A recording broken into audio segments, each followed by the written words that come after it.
नमस्कार, आदाब।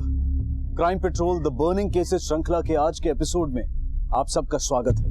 मुंबई 1980 का दशक, अंडरवर्ल्ड, गैंग वॉर, एनकाउंटर से भरे उस दौर में भी इस शहर में रहने वाला आम इंसान अपने आप को और अपनी फैमिली को सुरक्षित समझता था। मुंबईकर के मन में डर ने जन्म लिया, लेकिन फिर भी कहीं ना कहीं सुरक्षित होने की भावना तब भी बरकरार थी। सन 2000 इस दशक में भी इस शहर में काफी हद तक लोग और खासकर महिलाएं अपने आप को सुरक्षित समझते थे। लेकिन क्या आज हम इस शहर में अपने आप को उतना सुरक्षित महसूस करते हैं? एक सर्वेक्षण के अनुसार मुंबई पूरी दुनिया में सुरक्षा के मामले में 123वें स्थान पर है। Police helplines, advance technology, mobile phones होने के बावजूद पिछले कुछ सालों में हम बढ़ती हुई क्राइम रेट को रोकने में क्यों असफल रहे हैं? और इसी मुद्दे से जुड़ा है हमारा आज का ये केस। एक वक्त ऐसा भी था जब मुंबई शहर पूरे देश में सबसे ज्यादा सुरक्षित समझा जाता था, लेकिन उसी शहर में जब रात के सिर्फ 10:30 बजे भरी सड़क पर 2 युवाओं का बेरहमी से कत्ल कर दिया जाता है, तो एक आम इंसान के मन में रह रहकर यह सवाल उठता है कि क्या यह शहर मेरे लिए, मेरे परिवार के लिए सुरक्षित है?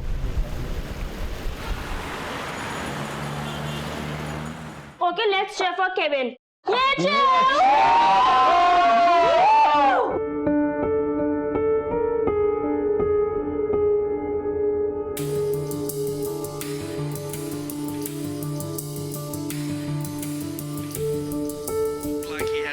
Time in the world.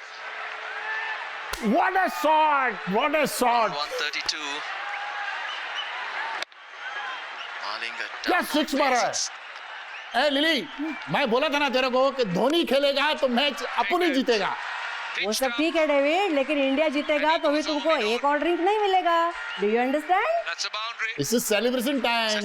Small one. Pitched up delivery. 132.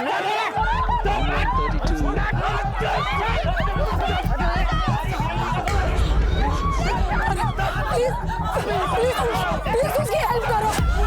अरे वो मर जाएगा, प्लीज उसकी कोई हेल्प करो, कोई पुलिस को बुलाओ।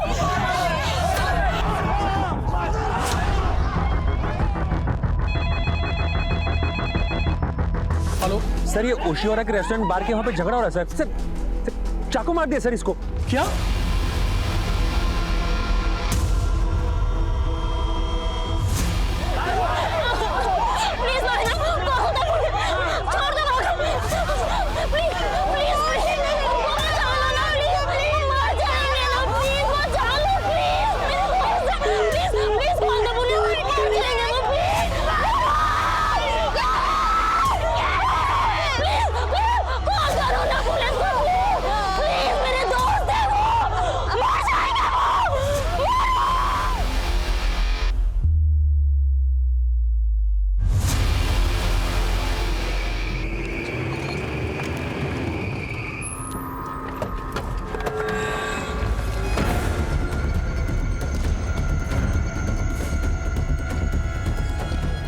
क्या दो पूछताछ करो सच्चा सर।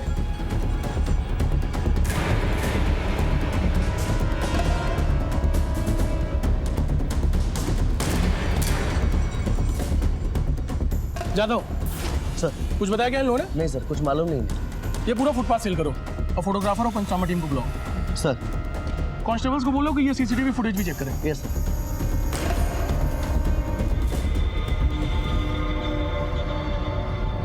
हाँ साहब, कुछ तो लफड़ा हुआ था। 10-12 लोग थे और 2 लोगों को बहुत मारा। आज मैच थी ना, कस्टमर बहुत ज्यादा थे, बाहर से बहुत आवाज आ रही थी। जब मैं बाहर गया तो वहाँ कोई नहीं था। सॉरी साहब, कस्टमर बिल पे करके बाहर जाके क्या करते हैं ये मुझे नहीं आइडिया। हाँ, पान वाले की दुकान के पास कुछ हुआ था, उसे पता हो। मतलब तुम्हारे बार के बाहर इतनी बड़ी घटना हो गई और तुम लोगों ने कुछ नहीं देखा? देखा नहीं या बताना नहीं चाह रहे? वो लोग रिक्शे में डाल के लेके गए। 2 लड़के, 3-4 लड़के लोग थे। रिक्शे से लेकर के गए, इसका मतलब आसपास के किसी हॉस्पिटल में लेकर के गए होंगे। एक काम करो, आसपास के सभी हॉस्पिटल्स को कांटेक्ट करो। Yes sir. सर, पान वाले का कुछ पता नहीं, उसकी दुकान और फोन दोनों बंद है।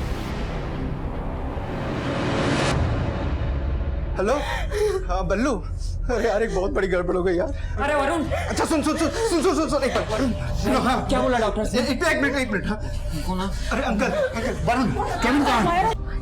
क्या हुआ मायरा? केविन किधर है? सर कांस्टेबल ने बताया है कि रेस्टोरेंट के सीसीटीवी कैमरा वर्किंग कंडीशन में नहीं है। क्यों?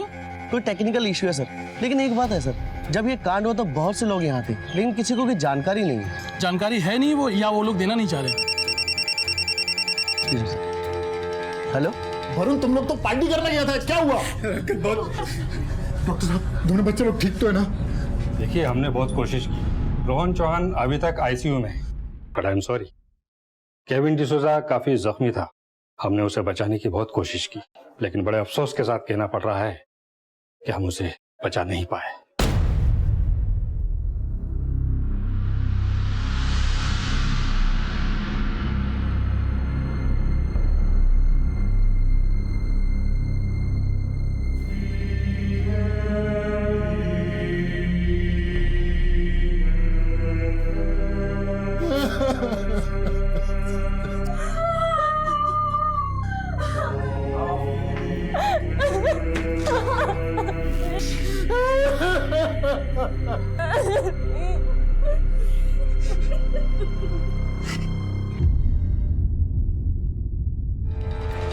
क्या? सर लड़कों को सिटी हॉस्पिटल लेकर गए हैं, उनमें से एक की मौत हो गई। जादव, तुम इन लोगों से बातचीत करते रहो। मुझे लग रहा है इतने लोग थे वहां पर, उनमें से कोई ना कोई तो ऐसा होगा जो उन्हें पहचानता होगा। एक काम करो, उन लोगों से सच निकलवाने की कोशिश करो। मैं तब तक हॉस्पिटल पहुंचता हूँ। Yes sir. ओके।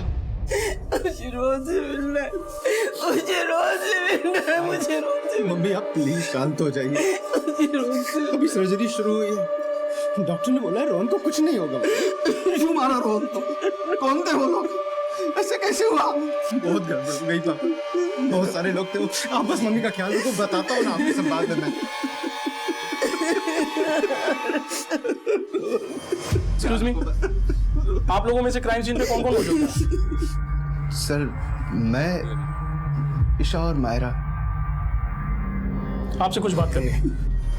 सर उनमें से एक ने ग्रीन कलर की टी शर्ट पहनी थी। Height was around 5 to 5'5". वो लोग 10 से 15 लोग थे, जिनमें से बस 4 ही केविन और रोहन से फाइट कर रहे थे, बाकी सब उनके सपोर्ट में थे। सर वो जिसने ग्रीन टी शर्ट पहन रखी थी उसके हाथ में हॉकी स्टिक था, और एक ने सर वो ब्राउन कलर की पठानी होती वो पहन रखी थी। उसके हाथ में वो जो नारियल छीलने वाला चाकू होता है वो था सर।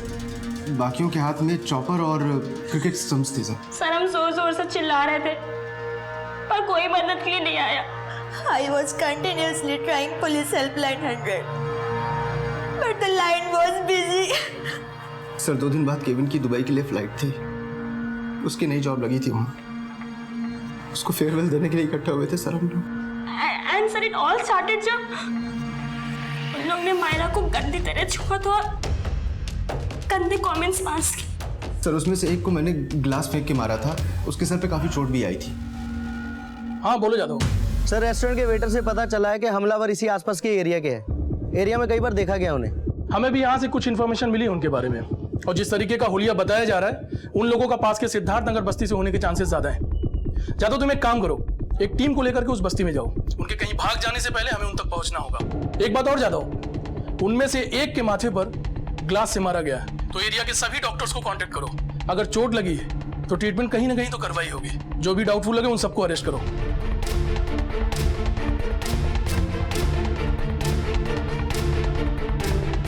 पुलिस ने आसपास के सारे हिस्ट्री शीटर्स को धर दबोचा, कई जगह पर छापे भी मारे और बिना वक्त गवाए जितनी मुमकिन कोशिश हो सकती थी उतनी उन्होंने की। हमारे बच्चों को ऐसे नहीं उठा सकते, कोई सबूत है आपके पास? देखिए, अगर आप लोगों के बच्चे बेकसूर हैं तो उन्हें कुछ नहीं होगा। हमने उन्हें सिर्फ पूछताछ के लिए बुलाया और किसी को भी अरेस्ट नहीं किया। आप लोगों को मालूम होना चाहिए 2 जवान बंदों को बेरहमी से मारा गया, उनमें से एक की मौत हो गई है और दूसरा हॉस्पिटल में भर्ती है। तो प्लीज प्लीज हमें हमारा काम शांति से करने दीजिए। जादव, इस पूरे एरिया को छान मारो, जिस किसी के भी माथे पर चोट का निशान मिले उसे फौरन हिरासत में लो। देखो मुझे पता है कि तुम लोग ऐसी हरकत कर नहीं सकते। अगर तुम लोगों को कुछ भी पता है तो अभी के अभी बता दो, मैं तुम लोग को फौरन छोड़ दूंगा। साहब कुछ देर पहले वो अमन और उसको दोस्तों को जाते हुए देखा था। सादिक, क्या हुआ मन्या? चल लड़ा करने का है। लेकिन हुआ क्या रे अमन? अरे छोका लोग मारा मेरे को। क्या? हाँ मुझे हाथ लगाया। हाँ कौन थे लौंडे? पता नहीं, टाइटोपे वाले थे और मुझे अंग्रेजी में गाली दे रहे थे। साला आजकल ये व्हाइट कलर वाले अपने को कुछ ज्यादा शाना समझने लगे। चल उनकी साड़ पत्ती उतारते हैं अभी। चल ना, आजा।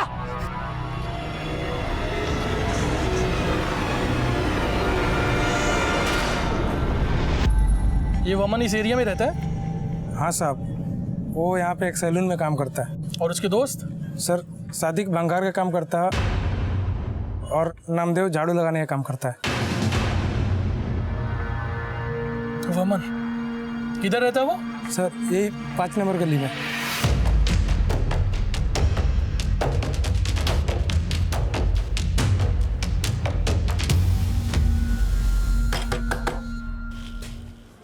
वमन? हाँ साहब। साहब हुआ क्या? अरे मैंने क्या किया साहब? साहब मैं कसम खा के कह रहा है, मैंने कुछ नहीं किया। आज रात 10 से 10:30 के बीच में कहाँ था तू? घर पे था साहब, इंडिया का मैच चल रहा था, मैं वही देख रहा था। अच्छा, तो ये हॉकी स्टिक्स और स्टेप्स लेकर के कहाँ जा रहा था? Hockey stick? साहब किसने झूठ बोला आपको मेरे बारे में? अच्छा, ये डर क्यों रहा भाई? ये चोट कैसे लगी? वो घर जाते वक्त गिर गया था साहब। कहाँ गिरा था? चल जगह दिखा। वो सलीम मटन शॉप के बाहर। ये पट्टी किसने किया? डॉक्टर ने। डॉक्टर का नाम? याद नहीं आ रहा है साहब। अभी कुछ याद आया? डॉक्टर मनोज शाह। देख सच बोल, खून तुम लोगों ने ही किया है ना? नहीं साहब, वो लोग झूठ बोल रहे हैं मेरे बारे में, मैंने कुछ नहीं किया साहब।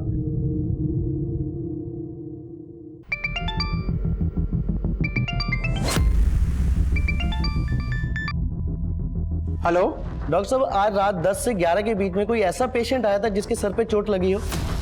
हाँ हाँ, 2-3 लोग लेकर आए थे उसे मेरे पास। उनमें से किसी ने कुछ ये बताया कि उसके सर पे चोट कैसे लगी थी? हाँ, किसी ने उसे कांच का गिलास फेंक कर मारा था। जख्म काफी गहरा था, तो जख्म के अंदर कांच के गिलास के पार्टिकल्स मिले मुझे काफी। ओके, थैंक यू डॉक्टर साहब।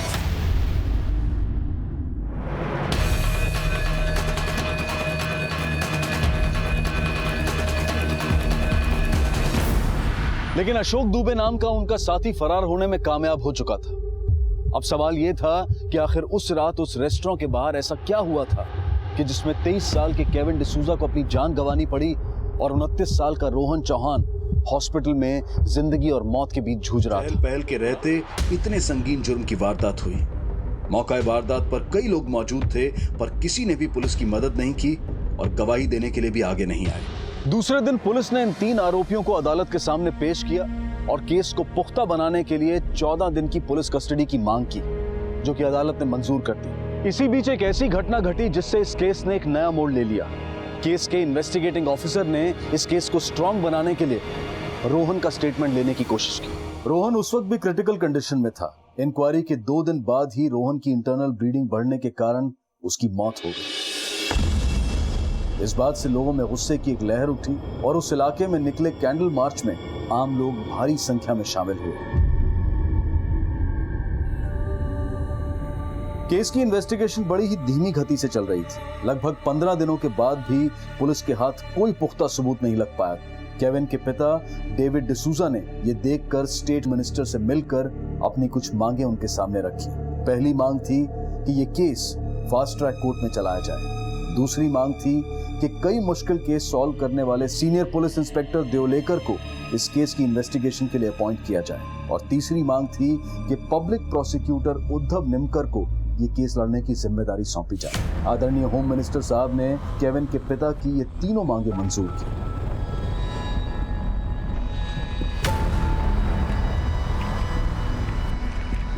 अनुज, बाकी सारे पेपर्स तो है, लेकिन उस लड़के का स्टेटमेंट क्या जिसने सबसे पहले हमें कॉल किया था? सर उसे हम ट्रेस करने की कोशिश कर रहे हैं। अनुज, मुझे कोशिश नहीं, उस लड़के का स्टेटमेंट चाहिए। जी सर। उसने हमें कॉल किया था, इसका मतलब उसका नंबर हमारे सिस्टम में जरूर रजिस्टर हुआ होगा। ये सर। तो उसे वो लोगों ने बुलाया क्यों नहीं? सर इसका तो आइडिया नहीं है। कल को कोर्ट में केस स्टैंड करने के लिए या मजबूत करने के लिए हमें उस लड़के के स्टेटमेंट की जरूरत है। एक टीम तैयार करो, उस लड़के को ढूंढ निकालो। कोर्ट में मुजरिम को गुनहगार साबित करने के लिए हमारे पास कोई भी चश्मदीद गवाह नहीं है। और वो 3 लड़के जिन्होंने हमला किया था, मुंह खोला? नहीं सर, उन्होंने अब तक कुछ नहीं बोला। ठीक है, लगता है इन्हें बिरयानी खिलानी पड़ेगी। देखो आखिरी मौका है, जो कुछ भी हुआ है ना सब कुछ सच सच बता दो। अगर साहब को गुस्सा आ गया तो फिर मैं भी कुछ नहीं कर पाऊंगा। इतना सोचो मत, जल्दी बताओ। छोड़ो मुझे, ये लोग मुंह नहीं खोलेंगे, भूखे होंगे ना, पहले कुछ खिलाओ पिलाओ फिर पूछ। क्या खाना? चिकन मटन जो खाना है वो बोल देना, साहब खिला देंगे। अनुज, वैसे ये लोग हमारे कुछ फायदे की है नहीं। खाना खिलाने के बाद मड आइलैंड लेकर जाना और ठोक देना तीनों। गोली ना यहां लगनी चाहिए, बीचों बीच। हो सर। आकाश वर्मा जी, 15 अक्टूबर की रात को आपने पुलिस को फोन करके एक दंगे के बारे में इन्फॉर्म किया था। जी। क्या देखा था आपने, जरा बताएंगे? देखिए आकाश जी, मैं आपका टेंशन समझ सकता हूं, पर आप बिल्कुल घबराइए मत। सर देखिए, I am a common man और मैं पुलिस और कोर्ट कचहरी के चक्कर में फंसना नहीं चाहता सर। आप समझ सकते हैं मेरी बात। हमारे पास कोई भी चश्मदीद गवाह नहीं है। आपकी गवाही से हम उन कातिलों को सजा दिलवा सकते हैं। आकाश जी देखिए, मैं आपकी परेशानी समझ सकता हूं, लेकिन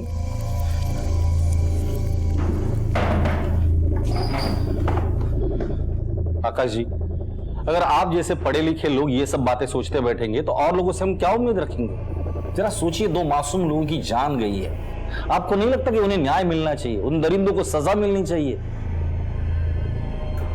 ठीक है सर, मैं बताता हूं आपको। उस रात ओशिवाड़ा के उस रेस्टोरेंट बार के ठीक सामने मैं कॉफी शॉप में बैठकर अपने दोस्तों का इंतजार कर रहा था। एक भीड़ दौड़कर आती है, उनके हाथों में हथियार होते हैं और एक अटैक होता है, मारधाड़ शुरू हो जाती। आपने उन लोगों को देखा था? सर थोड़ा दूर था, मैं 60-70 मीटर की दूरी पे ठीक सामने कॉफी शॉप था, नजदीक नहीं था तो अच्छे से देख नहीं पाया। लेकिन अगर मैं उनको सामने खड़ा कर दूंगा तो क्या आप उन्हें पहचान पाएंगे, आइडेंटिफाई कर सकते हैं? कोशिश कर सकता हूं सर। आपने जो कुछ भी हमें बताया आप कोर्ट में आके बता सकते हैं।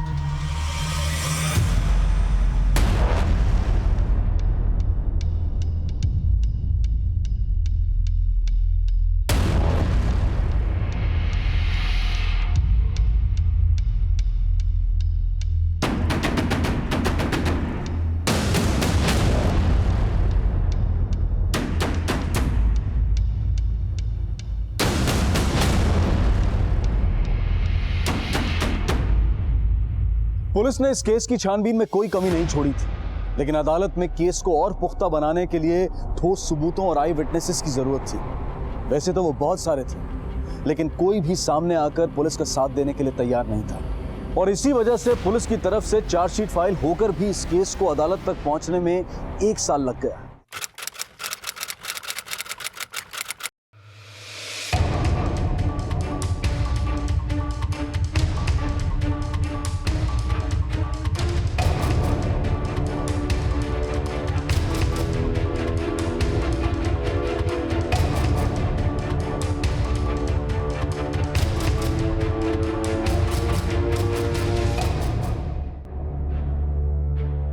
Yes, please. You may start your proceedings.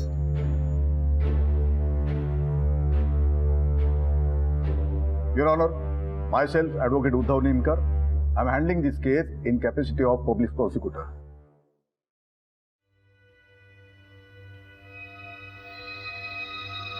Your Honor, myself, Advocate Vijay Bhatt,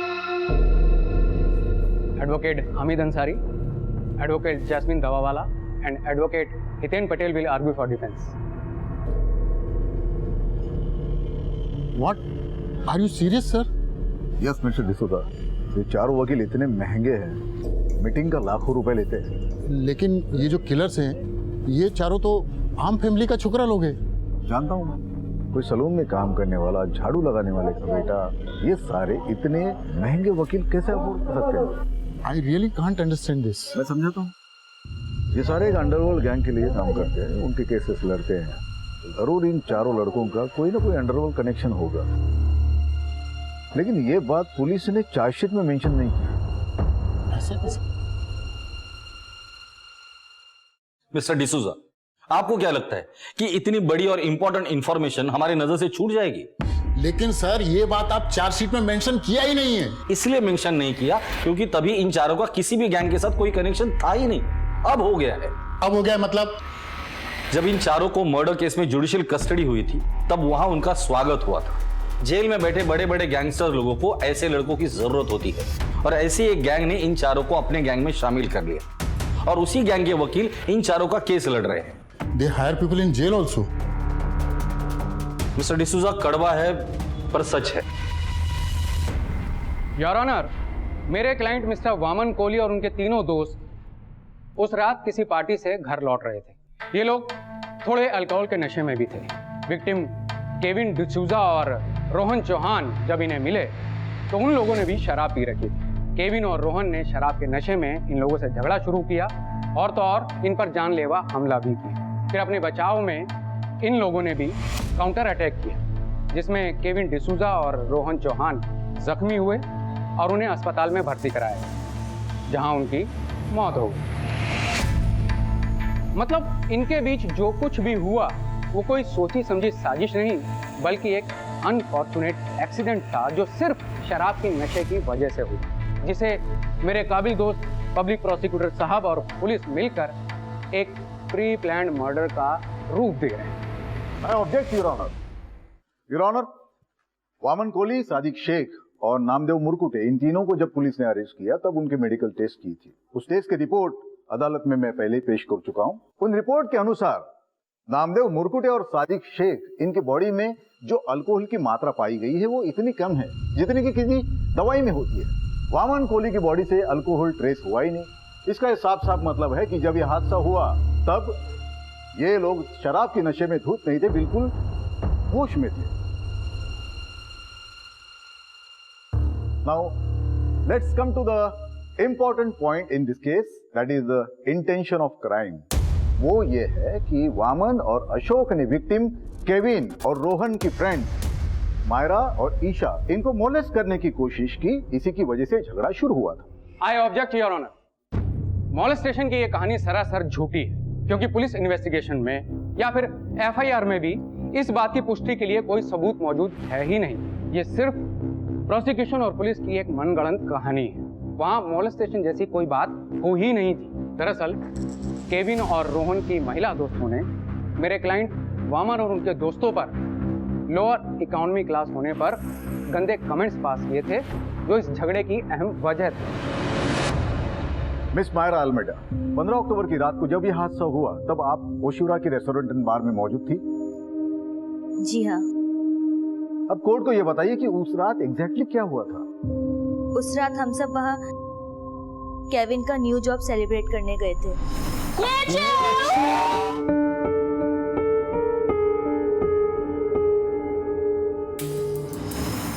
dinner के बाद जब हम, क्या आप में से किसी ने भी अल्कोहल का कंजम्पशन किया था?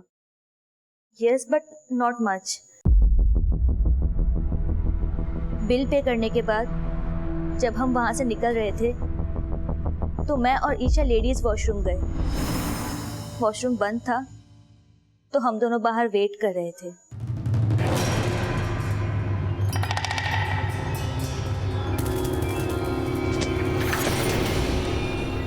मस्ती करेंगे, enjoy, smile.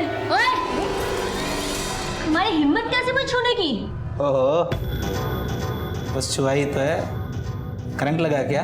Hey, just shut up and leave. Madam, Hindi के लिए दो दबाने का। Bloody lower class people. गुस्सा इतना हसीन है, प्यार कैसा होगा? आती है क्या? अरे घर खाली है अपना। सर उसके बाद हम बाहर आए और अपने दोस्तों को ये बात बताई। अरे वो ऊपर मवाली लड़के थे ना, उन लोगों ने मायरा को गंदी तरह टच किया था। कौन थे वो लड़के? अरे वो ऊपर यही थे वो लड़के। तुमने अभी इस लड़की को छुआ? How dare you! गलती से हाथ लगा, सॉरी बोला मैडम को। तो क्या मेहरबानी किया क्या? अब हाथ जोड़ माफी मांग फिर से। ए बच्चे, बोला ना भाई ने, सॉरी मांगा ना, मांगा ना, तो फिर कम थी, चल यहाँ से। यू, हाँ सीधी तरह बात कर, नहीं तो क्या रे? क्या उखाड़ेगा तू मेरा? हैं? लड़की के सामने में हीरो बन रहा है। रुक जा। तूने हाथ लगाया मेरे को? हाथ लगाया? इधर ही रोक। अगर मर्द का बच्चा है ना, इधर ही रोक। मैं तुम्हें बताता है, चीज रख देगा तेरे को। मर्द का बच्चा ही नहीं रोक। और मैं बता देगा तेरे को। सादिक। और फिर ये लोग वहां से चले गए। हमें लगा मामला खत्म हो गया, लेकिन 10-15 मिनट बाद ये लोग 10-12 लोगों को लेकर आए और फिर केविन और रोहन को। योर ऑनर, मायरा ने तो मेरी इस बात को बहुत ही अच्छे और आसान तरीके से साबित कर दिया है कि केविन ने ही झगड़े की पहल की थी और इन लोगों ने अल्कोहल यानी शराब भी पी थी। इससे ये बात साफ होती है कि केविन और रोहन ने मेरे क्लाइंट वामन, सादिक, नामदेव और अशोक को अपने बचाव के लिए हमला करने पर मजबूर किया।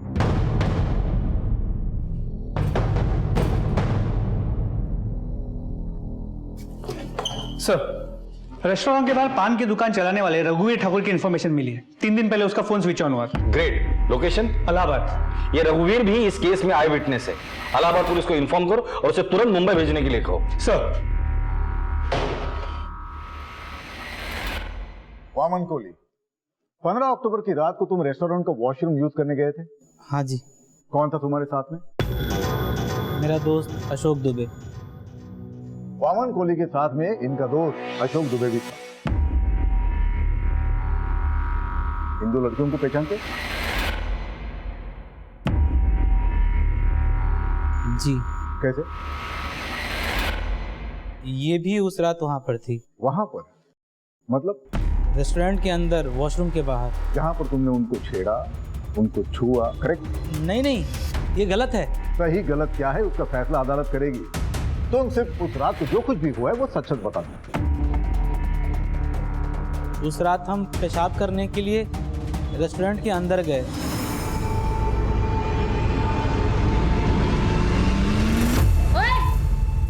तुम्हारी हिम्मत कैसे मुझे टच करने की? सॉरी, गलती से लग गया। गलती से?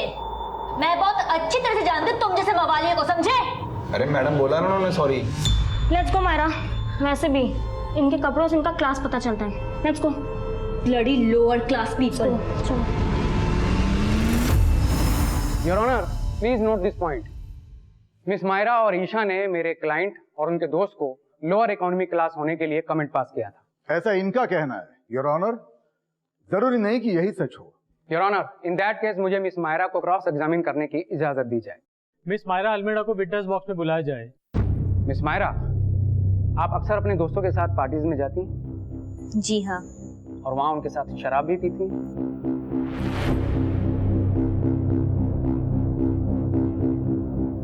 Not regularly, but sometimes yes. तो उस दिन भी आपने अपने दोस्तों के साथ शराब पी थी? Sir, it's my personal choice. I object, Your Honor. Defence lawyer को मेरी विटनेस की निजी जिंदगी से जुड़े सवाल पूछने का कोई अधिकार नहीं। Objection sustained. मिस मायरा, आपने बताया कि मेरे क्लाइंट वामन कोहली और अशोक दुबे ने आपके साथ बदतमीजी की या आपको मोलेस्ट करने की कोशिश की? कोशिश नहीं की, इन्होंने मुझे मोलेस्ट किया। एग्जैक्टली उन्होंने किया क्या था? Can you please explain to the court?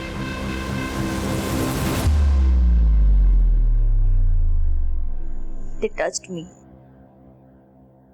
कहां पर? पीछे। On my back.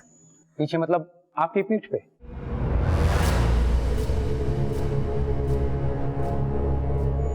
No. On my bum. अच्छा, दोनों में से किसने टच किया था? I don't know exactly, but इन्हीं में से कोई था। लेकिन आप ये सब कैसे कह सकते हैं? हो सकता है कि कोई तीसरा आदमी आपको टच करके पीछे से निकल गया हो और आपने मेरे क्लाइंट्स को देखा और ये समझा या गलतफहमी पाल ली कि इन्होंने ही आपको टच किया। नहीं, इन्होंने मुझसे गंदी बातें भी की थी। Can you please explain? They said, आती है क्या? आज घर खाली है। लेकिन आप ये सब कैसे कह सकती हैं कि ये उन्होंने आपको ही कहा था? It's obvious, sir. Then prove it.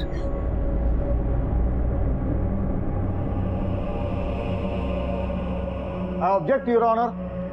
Defence lawyer मेरे विटनेस को ऑकवर्ड करने की कोशिश कर रहे हैं। वामन कोहली और अशोक दुबे ने लड़कियों के साथ छेड़खानी की थी और उन्हें मोलेस्ट करने की कोशिश की थी। इस बात के कोई भी पुख्ता सबूत पुलिस और पब्लिक प्रोसिक्यूटर के पास नहीं थे। मायरा अल्मेडा और ईशा विजयकर से भरी अदालत में ऐसे ऐसे सवाल पूछे गए जिनका जवाब देना शायद ही कोई लड़की पसंद करे। केविन के पिता डेविड डिसूजा की रिक्वेस्ट पर इस केस को एक स्पेशल वुमेन कोर्ट में चलाए जाने के आदेश दिए गए। इसी दौरान इस केस से जुड़े एक अहम गवाह आकाश वर्मा को अदालत में पेश किया गया, जिनकी गवाही पर पब्लिक प्रोसिक्यूटर और पुलिस दोनों काफी हद तक निर्भर थे। एक भी आई विटनेस ना होने के कारण केस दिन ब दिन कमजोर होता जा रहा था।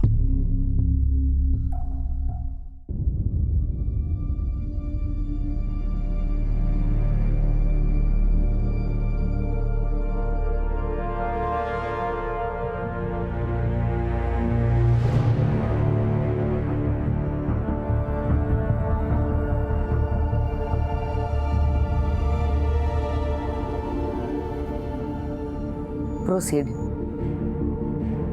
योर ऑनर, इस केस में बहुत ही इंपॉर्टेंट विटनेस हमारे हाथ लगा है, mister Akash Verma.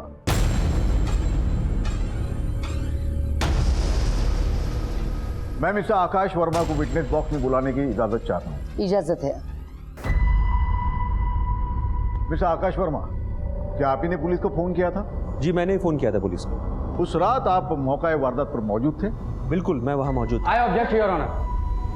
Your honour, इस बात को सही या गलत साबित करने के लिए मैं भी मिस्टर आकाश वर्मा से कुछ सवाल जवाब करने की इजाजत चाहता हूँ। इजाजत है। Thank you your honour. Mister Akash Verma, ये बताइए कि आप करते क्या हैं? I am a software engineer. Software engineer, यानी कि आप दिन रात लैपटॉप के सामने बैठकर काम करते रहते होंगे। Of course. और आपके पास स्मार्टफोन भी होगा जिसे आप यूज करते हैं। बिल्कुल। तो मिस्टर वर्मा, ये बताइए कि इन सब का आपकी आंखों पर कोई बुरा असर नहीं पड़ता क्या? पड़ता है, आईज में स्ट्रेन होता है। तो मतलब उसके लिए आप किसी आई स्पेशलिस्ट से मिले या कुछ चश्मा? हाँ, दिख रहा है मुझे। जी बिल्कुल, मैं देख सकता हूँ? डेफिनेटली। शुक्रिया। तो काफी पावरफुल लगता है। जी। तो ये बताइए कि जब ये हादसा हुआ उस वक्त आपने अपनी आंखों पर कोई चश्मा या स्पेक्टिकल्स लगाए हुए थे? बिल्कुल नहीं, मैं कॉफी शॉप में था। मैं चश्मा सिर्फ तब लगाता हूँ जब मैं पढ़ता हूँ या फिर अपना काम कर रहा होता हूँ। That's my point your honour. जब यह हादसा हुआ, मिस्टर आकाश वर्मा वहां से लगभग 60 मीटर की दूरी पर एक कॉफी शॉप में बैठे हुए। तो योर ऑनर, मेरा ये कहना है कि मिस्टर वर्मा जो रीडिंग ग्लास लगाते हैं, हादसे के वक्त वहां से 60 मीटर की दूरी पर एक कॉफी शॉप में बैठे थे। तो योर ऑनर, ये कैसे पॉसिबल है कि इतनी दूरी पर बैठे हुए इस शख्स ने बगैर चश्मे के उस हादसे में अनजान शख्स को पहचान लिया हो? Is it possible? I don't think so.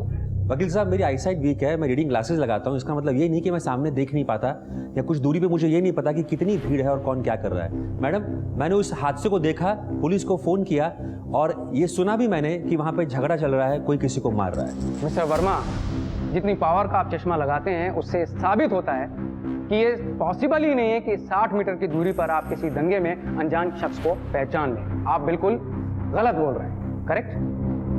That's all your honour.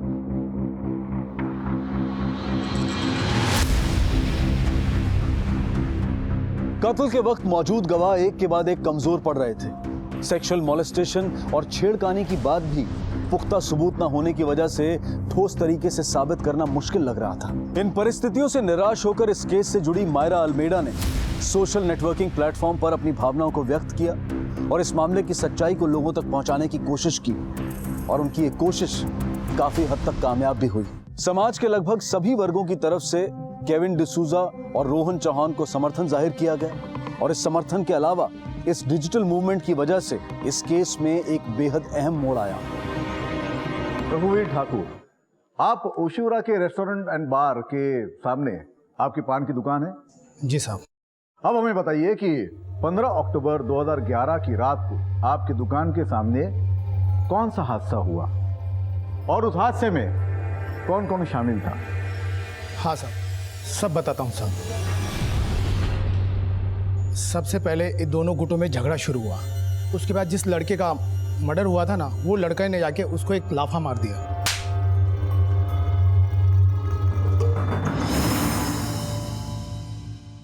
Hello sir, मैं दिल्ली से रागिनी चोपड़ा बोल रही हूँ। जी सर, जब ये हादसा हुआ तब मैं उसी रेस्टोरेंट में मौजूद थी। सर, वहाँ जो कुछ भी हुआ मैंने अपनी आंखों से देखा है। तो इतने दिनों से आप थी कहाँ?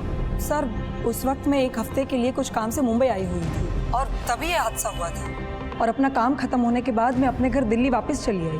फिर मुझे इस केस के बारे में ज़्यादा जानकारी नहीं थी और मुझे लगा कि इतने सारे लोग थे वहाँ पर, किसी ना किसी ने अब तक गवाही दे दी होगी और क्रिमिनल्स को सजा भी मिल गई होगी। लेकिन आज जब मैंने सोशल नेटवर्क पर मायरा का लेटर पढ़ा तो मुझे लगा कि मुझे वहाँ जाना चाहिए। रागिनी जी, अभी तक सजा क्यों नहीं मिली उन्हें पता है? लोग तो काफी थे वहाँ, पर आगे आके गवाही देने वाला कोई नहीं था। सर, मैं दिल्ली से गवाही देने के लिए आने के लिए तैयार हूँ। रागिनी जी, आप जैसे लोग इस समाज के लिए एक मिसाल बन सकते हैं। जब भी कोर्ट में तारीख होगी आपको वहाँ आके गवाही देनी पड़ेगी। I am ready sir. अगर आप जैसे लोग आगे आके गवाही देंगे तो आधे से केस तो ऐसे ही सॉल्व हो जाएंगे। Thank you again.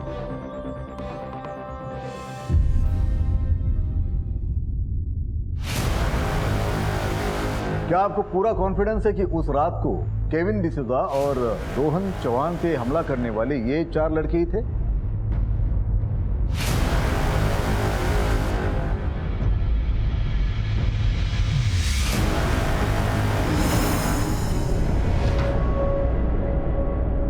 बहुत चर्बी चढ़ी है तुम लोगों को। अभी दिखाता हूँ सब भाईगिरी क्या होती है।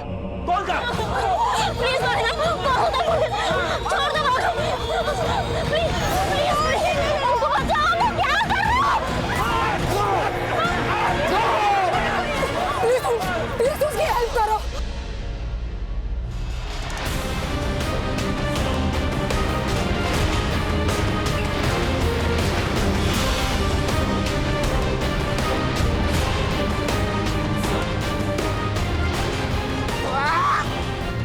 अरे वमन!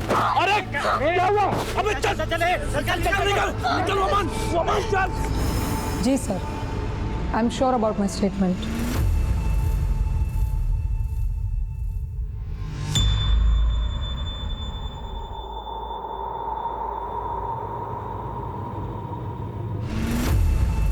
योर ऑनर, रघुवीर ठाकुर और रागिनी चोपड़ा इस केस के बहुत ही अहम चश्मदीद गवाह हैं, जिनसे केवल 3 फुट की दूरी पर यह क्राइम हुआ था। जिनके कहने के अनुसार वामन और अशोक कुछ देर बाद वहां से चले गए, लेकिन जाते वक्त उन्होंने इनको मारने की धमकी दी। कुछ मिनटों के बाद वामन और अशोक उनके 10-12 दोस्तों के साथ वहां पर आए। उन्होंने बहुत ही बेरहमी से उन्होंने केविन और रोहन को मारपीट की, जिसमें उनकी हत्या हो गई। योर ऑनर, इससे साफ जाहिर होता है कि यह कोई हीट ऑफ मोमेंट में हुआ एक्सीडेंटल डेथ नहीं है, बल्कि बिल्कुल ही वेल प्लान्ड, सोच समझ के की गई हत्या है। योर ऑनर, अब मैं कोर्ट के सामने उस नारियल पाने वाले को बुलाना चाहता हूं जिसके कोयते से यह हत्या हुई। इजाजत है? हाँ साहब, इन लोग ही उस रात को मेरी दुकान में आए और मेरा कोयता लेके गए और वापस भी नहीं दिया साहब। रघुवीर ठाकुर, रागिनी चोपड़ा और नारियल पाने वाले की गवाही के बाद वामन, सादिक, अशोक और नामदेव का बच पाना मुश्किल नजर आ रहा था। लेकिन अब भी इस केस में कुछ अड़चनें थीं और जिसकी वजह बने हुए थे डिफेंस लॉयर। उन्हें यह केस अपने हाथ से छूटता हुआ नजर आ रहा था, इसलिए वो किसी न किसी वजह से इस केस के काम को डिले करने की कोशिश कर रहे थे। माय लॉर्ड, मेरे क्लाइंट मिस्टर वमन कौली की तबीयत खराब होने के कारण वो कोर्ट में पेश नहीं हो पाएंगे। ये रही उनकी मेडिकल रिपोर्ट।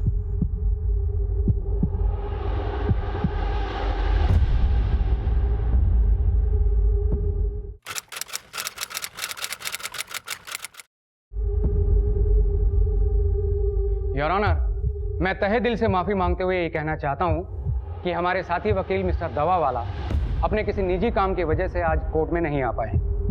इसलिए मेरी आपसे दरख्वास्त है कि हमें अगली डेट दे दी जाए।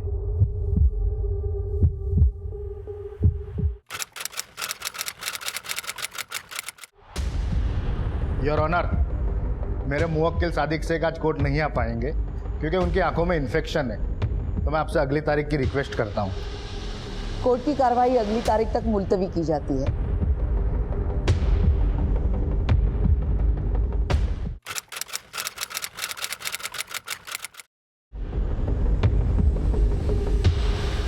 योर ऑनर, मेरी विटनेस मिस रागिनी चोपड़ा पिछले 1 साल भर से इस केस की सुनवाई के लिए दिल्ली से मुंबई अपने खर्चे से आ रही है, लेकिन हर बार कोई ना कोई कारण दिया जाता है और डिफेंस की तरफ से इस केस की सुनवाई को डिले किया जाता है।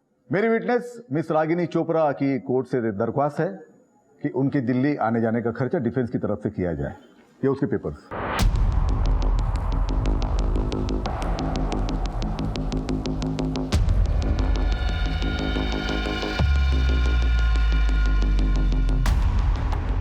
ये कोर्ट डिफेंस लॉयर्स और एक्यूज्ड को ये ऑर्डर देती है कि मिस रागिनी चोपड़ा का दिल्ली से मुंबई आने जाने का ट्रैवलिंग एक्सपेंसेस वो लोग उठाएंगे।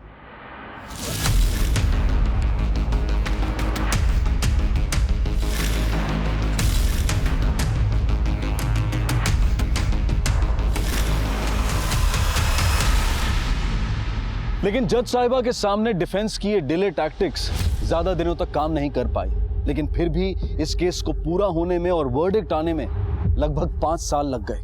मिस्टर डेविड, कल इस केस का वर्डिक्ट आने वाला है, आप कोर्ट से क्या उम्मीद रखते हैं? I expect severe punishment but not death penalty. तो क्या आपको लगता है इस केस में आपके बेटे को इंसाफ मिलेगा? I trust my judicial system.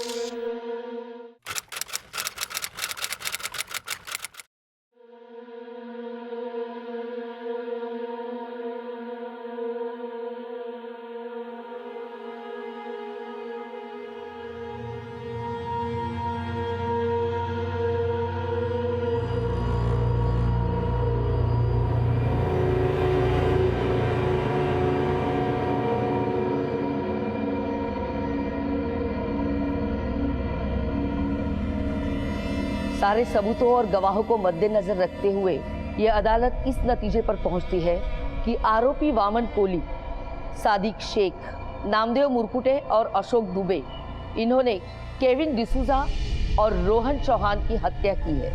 हत्या का भयानक स्वरूप देखते हुए अदालत इन चारों आरोपियों को धारा 302, 324 और 434 के तहत आजीवन कारावास की सजा सुनाती है।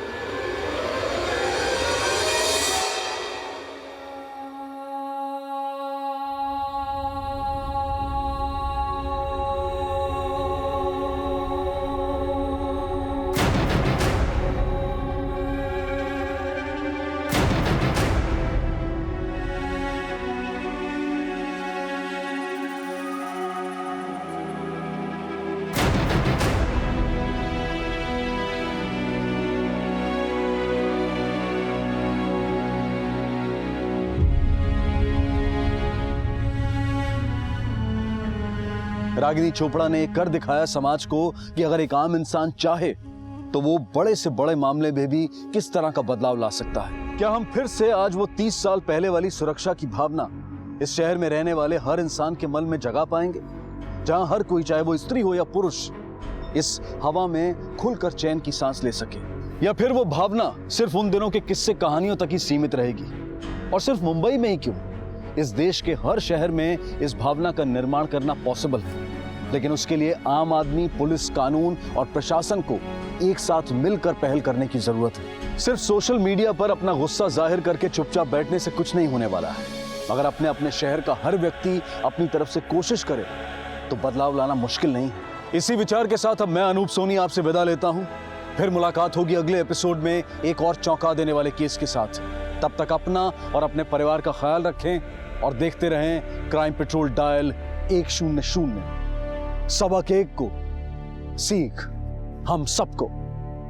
जय हिंद। क्राइम पेट्रोल के और भी दिलचस्प कहानी देखने के लिए हमारे चैनल को सब्सक्राइब करें और बेल आइकॉन दबाना न भूलें।